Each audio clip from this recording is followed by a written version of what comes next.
pada diri, apa sebenarnya makna merdeka untuk aku? Merdeka bukan sekadar tanggal di kalender, bukan sekadar laungan dalam buku sejarah. Merdeka ialah bila aku berani jadi diri sendiri tanpa takut dihukum kerana perbezaan.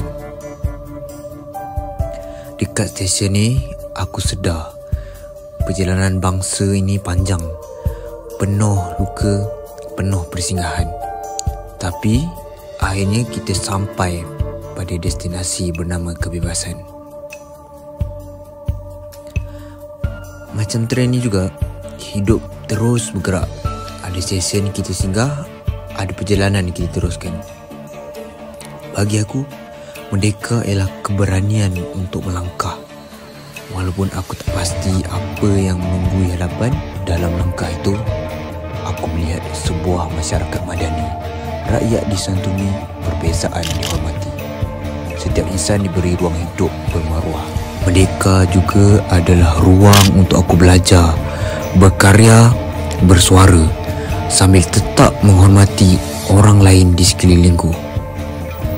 Dan aku percaya merdeka bukan milik aku seorang, tapi milik kita semua. Kerana di bumi inilah aku bebas untuk bermimpi. Inilah merdeka.